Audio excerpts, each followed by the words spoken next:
ગ્રામ્ય વિસ્તારોનો સમાવેશ વધારે થાય છે આ બેઠકમાં। રાજકીય પરિસ્થિતિની જો વાત કરીએ સતીશભાઈ, શું લાગે છે નવી રચાયેલી આ બેઠકની રાજકીય પરિસ્થિતિ કઈ દિશામાં આગળ વધી રહી છે?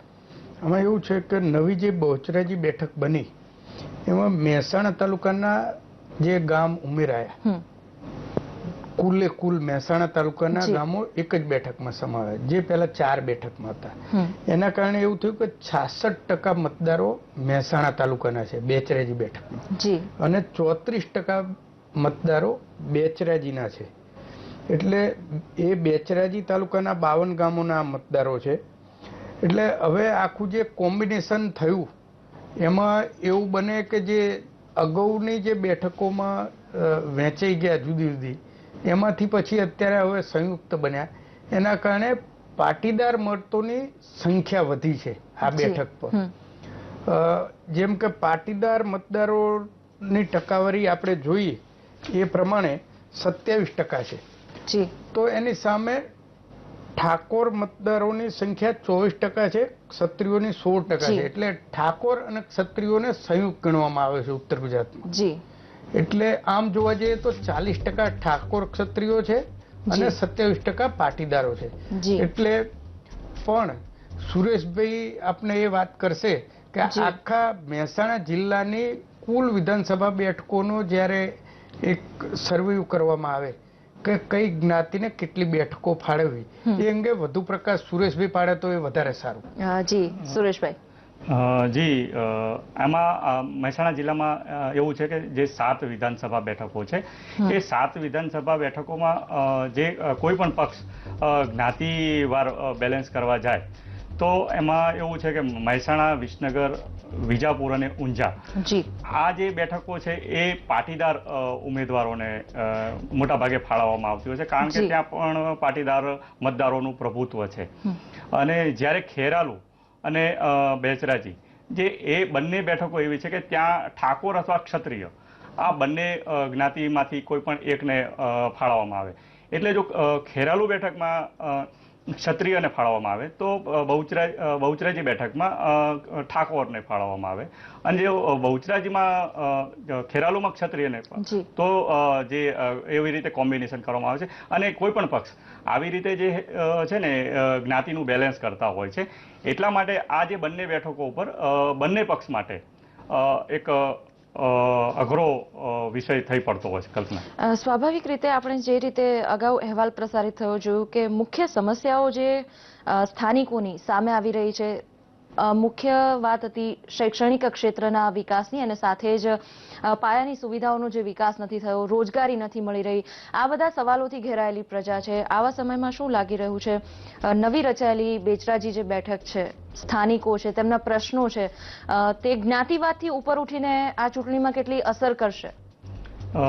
જી કલ્પના, એક તો જે દરેક પક્ષના જે મુદ્દા હોય છે એ મુદ્દા જે રાજ્ય કક્ષાના અથવા તો જે કેન્દ્ર કક્ષાના હોય છે, પણ જ્યારે મત માગવા જવાના હોય છે ત્યારે સ્થાનિક પ્રશ્નો પણ નડતા હોય છે। એમાં સ્થાનિક પ્રશ્નોમાં પણ આ જે મહત્વના છે જે રોજગારી, તો કાયમથી જે બહુચરાજી તાલુકો છે એ વરસાદી ખેતી આધારિત અને પશુપાલન આધારિત છે, એટલા માટે ત્યાં જે રોજગારી મહત્વનો મુદ્દો રહેશે, કારણ કે બહુચરાજી તાલુકામાંથી મોટા ભાગના જે લોકો છે એ હિજરત કરી અને અમદાવાદ અથવા તો કડી અથવા તો મહેસાણા કે એ તરફ ગયા છે, એટલે રોજગારી મહત્વનો મુદ્દો રહેશે।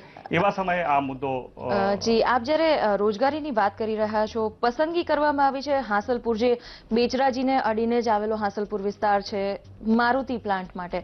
આવા સમયમાં શું ગણી શકાય આ પ્લાન્ટની જે ત્યાં સ્થાપના થશે, જે સ્થળની પસંદગી કરવામાં આવી છે, તેના કારણે કોઈ રાજકીય સમીકરણને અસર થશે ખરી, કે મતદારોનો વ્યૂ જે તે રાજકીય પક્ષ તરફ બદલાશે ખરો, રોજગારીની જો આશા વધે તો?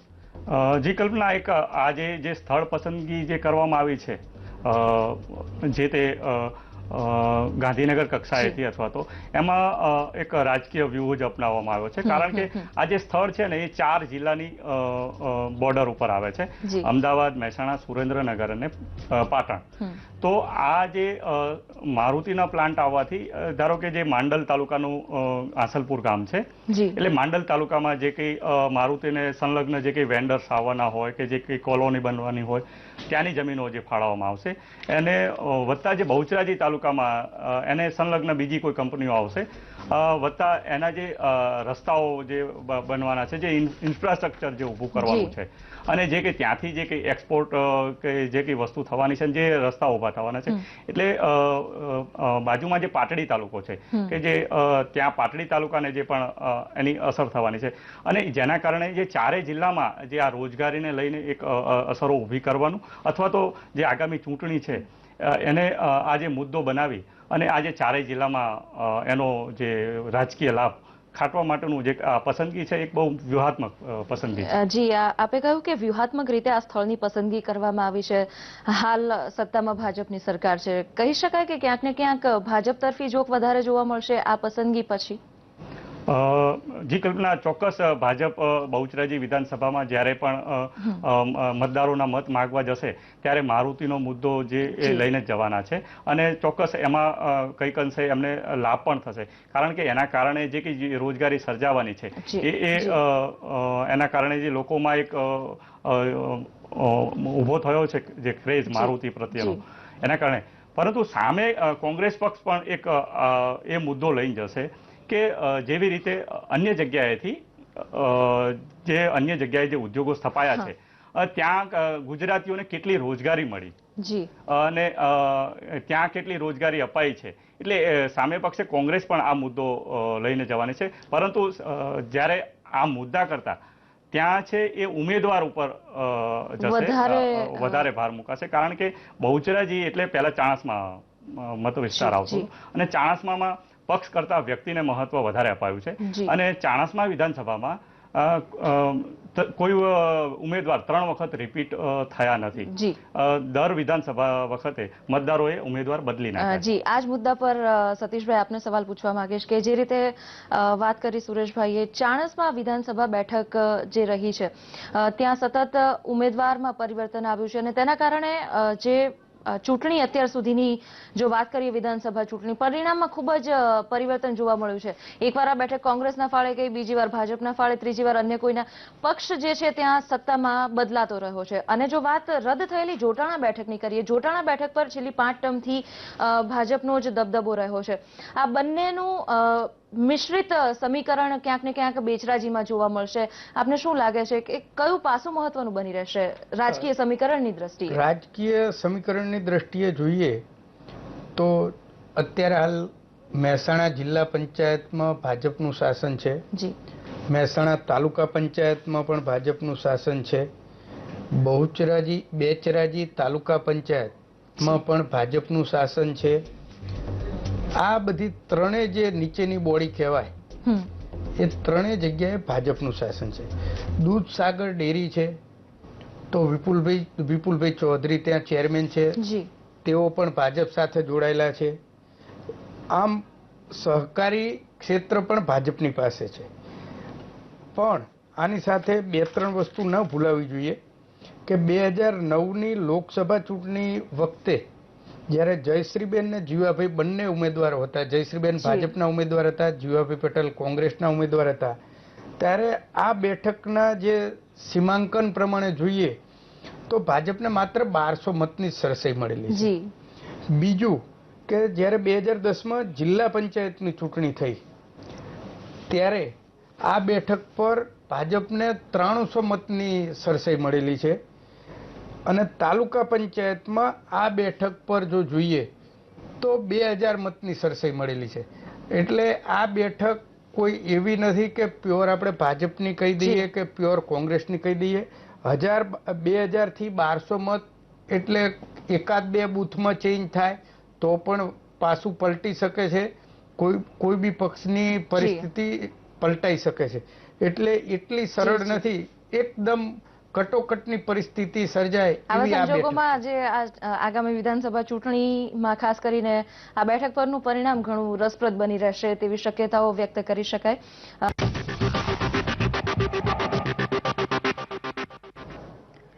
વિરામ બાદ આપનું સ્વાગત છે વિશેષ કાર્યક્રમ ચૂંટણીલક્ષી વિશેષ કાર્યક્રમ બેઠક બોલે છે. આપણે ચર્ચા કરી રહ્યા છીએ આજે બેચરાજી નવા સીમાંકન બાદ નવી રચાયેલી બેઠક અંગે.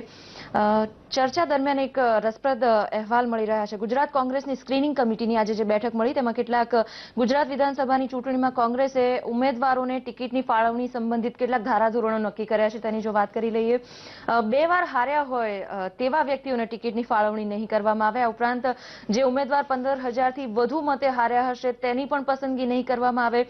ધારાસભ્ય, નગરપાલિકા, મહાનગરપાલિકામાં ચૂંટણી લડ્યા હશે તેને પ્રાથમિકતા આપવામાં આવશે.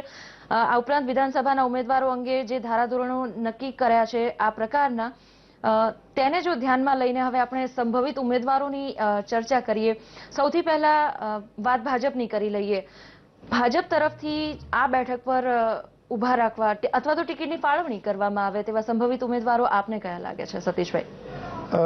એક રજનીભાઈ પટેલ છે જે અત્યારે હાલ ચાણસ્માના ધારાસભ્ય છે અને મૂળ એમનું વતન પણ બહુચરાજીની બાજુમાં જે સૂર્ય મંદિર વાળું મોઢેરા ગામ છે ત્યાંના એ વતની છે. અને રજનીભાઈનું નામ જો એમને રિપીટ કરવામાં આવે તો રજનીભાઈનું નામ એક ચર્ચામાં છે. બીજા છે જુગલ મથુરજી ઠાકોર. અગાઉ પણ એમના પિતાશ્રી મહેસાણામાંથી વિધાનસભાની બેઠક ઉપર લડી ચૂક્યા છે. એમના દીકરા જેમને જુગલ મથુરજી ઠાકોર લોખંડવાળા કે ઓળખાય છે અને ત્યાં મહેસાણા જિલ્લામાં એક દાનવીર તરીકેનું નામ છે. સામાજિક સેવા કાર્યો કરેલા હોય, સમાજના કોઈ બી કામ માટે પોતે ભામાસા તરીકે આગળના દીકરા છે અને એમનું નામ વિકાસ સંઘ પાડી લે છે. આ ઉપરાંત અવારનવાર તેઓ સામાજિક પ્રસંગોએ હાજરી પણ આપે છે. એટલે એક નામ જુગલ મથુરજી ઠાકોર સર્જન તરીકે પ્રેક્ટિસ 84 મત, આ 84 કડવા પાટીદાર સમાજના છે. એના સિવાય એક મુકેશભાઈ પટેલનું પણ નામ છે જેઓ મહેસાણા તાલુકા યુવા ભાજપના પૂર્વ પ્રમુખ રહી ચૂક્યા છે. એટલે યુવાન વયથી જ ભાજપ સાથે પાટીદાર. એમાં શું છે એ આપ થોડું વિગતે સમજાવો તો સારું. જી, એમાં એવું છે કે જે બહુચરાજી જે બેઠક છે જે નવી સીમાંકન બાદ જે રચાઈ છે એમાં મહેસાણા તાલુકાનું વોટિંગ 5 વિધાનસભામાં એ લોકો અસર કરે છે અને 84 વિધાનસભા જે બેઠક છે એ 84 પણ કદાચ આજે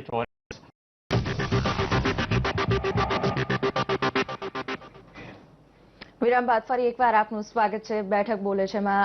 આજે આપણે ચર્ચા કરી રહ્યા છીએ નવા સીમાંકન પછી રચાયેલી બેચરાજી બેઠક અંગે. બેચરાજી બેઠક પર હવે જો કોંગ્રેસની વાત કરીએ, કોંગ્રેસ કયા સંભવિત ઉમેદવારો આપને લાગી રહ્યા છે કોંગ્રેસ તરફથી?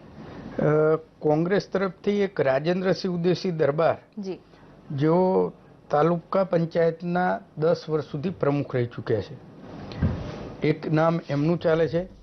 બીજું નામ છે પોપાજી ઉર્ફે અમૃતજી ઠાકોર, જે એક યુવાન અને નવો ચહેરો છે. એ સામાજિક કાર્યકર તરીકેની પણ વર્ષોથી કામગીરી કરે છે. કોંગ્રેસના એક સંનિષ્ઠ કાર્યકર છે એટલે પોપાજી ઠાકોરનું નામ પણ ચાલે છે, જે લોકમુખે આજે પણ ચર્ચાઈ રહ્યું છે.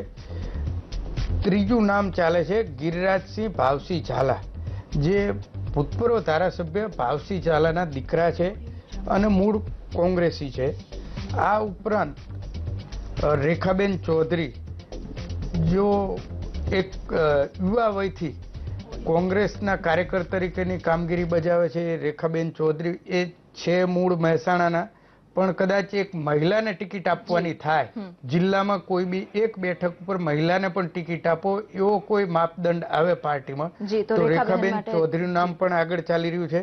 એ જ રીતે કે એવી વાત હોય કે આ પક્ષમાંથી કોઈ મોટું માથું લડે અને આ બેઠક આપણે જીતવી જ છે, તો સાગરભાઈ રાયકા જેઓ અવારનવાર આ મહેસાણા વિધાનસભા લોકસભા બેઠક ઉપરથી ચૂંટણી લડ્યા છે અને AICC all India Congress committee સુધી તેઓ પહોંચી અત્યારે હાલ કર્ણાટક રાજ્યની એમની કોંગ્રેસની જવાબદારી છે, ઇન્ચાર્જ છે કર્ણાટક રાજ્યના, એવા સાગરભાઈનું નામ પણ બોલાય છે. અગાઉ પણ તેઓ બિહાર રાજ્યના કોંગ્રેસના ઇન્ચાર્જ તરીકે રહી ચૂક્યા છે.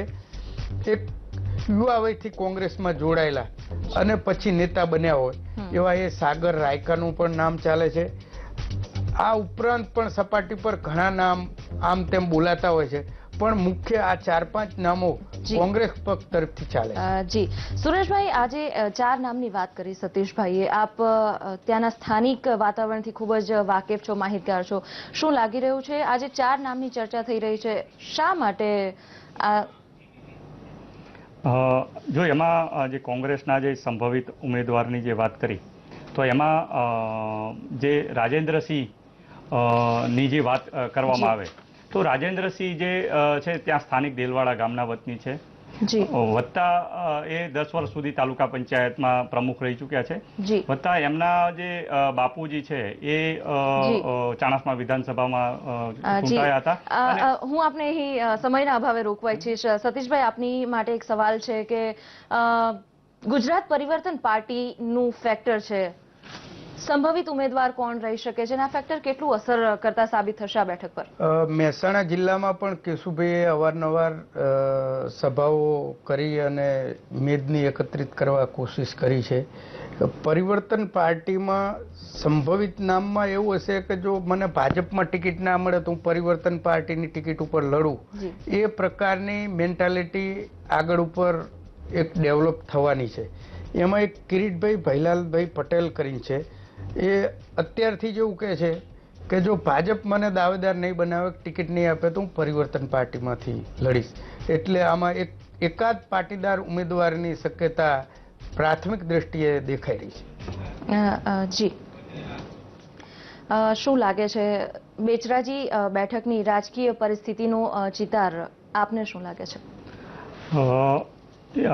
જે કંઈ છે અત્યાર સુધી જે જોટાણા જે ચાણસ્મા પહેલા જે વિધાનસભા હતી એમાં મતદારો જે રિપીટ કરતા નહોતા, પરંતુ જે જોટાણાના જે ગામ છે કે જે એ હંમેશા છેલ્લી 3 ટર્મથી ભાજપની સીટ આવતી હતી, બરોબર છે. એટલા માટે આ જે મહેસાણા તાલુકાનું જે ફેક્ટર જે બેચરાજીમાં જે ઉમેરાયું છે, એટલે અને અત્યાર સુધીમાં જે ગણવા જઈએ તો ભાજપની ટકાવારી હંમેશા વધતી ગઈ છે છેલ્લી 5 ટર્મથી.